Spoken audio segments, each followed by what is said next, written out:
dili magnato successful ang ato ang araw kung wala mo.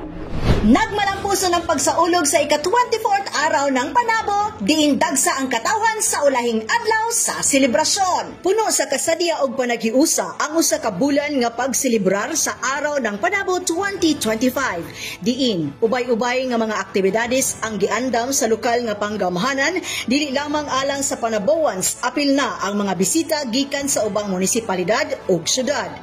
Pipila sa highlights sa kasaulugan mao ang ikalima nga State of the City's Address ni City Mayor Jose E. Relampagos, diin iyahang gipadayag sa katawhan ang mga proyekto nga nahuman og padayong kalambuan sa syudad. Apil niini ang paglantaw sa publiko sa mga prioridad nga mga proyekto sa syudad nga mamahimong parte sa mas progresibong syudad sulod sa iyahang administrasyon. Dugang pa ang pagkorona sa bagong Super Serena Queen of Panabo ug Binibining Panabo 2025. Dagsa usab ang katawhan sa ulahing adlaw sa kasaulugan nga gisugdan sa usa ka santos nga misa ug misunod dayon ang culmination program. Pag-abot sa kagabhion, gilingaw ni Dayonela ang Panaboan sa iyahang kanta sa libreng concert hatod sa lokal nga panggamhanan sa pagpanguna sa opisina ni Mayor Joe.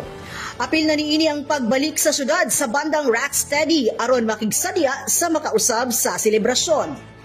Gisiguro usab nga ang usa ka bulan nga kasadya hapsay ug malinawon kini pinaagi sa pakigkambayayong sa Men and Women in Uniform, Civil Security Unit, Traffic and Management Development Section, City Disaster Risk Reduction and Management Office ug uban pang buhatan aron sa pagbantay sa kaayuhan sa tanan. Kauban sa kamera si Louie Panagsagan, kini si Dali Amag nga gikan sa City Information Office Broadcast Services alang sa Frontline News Panabo. Importante, informed.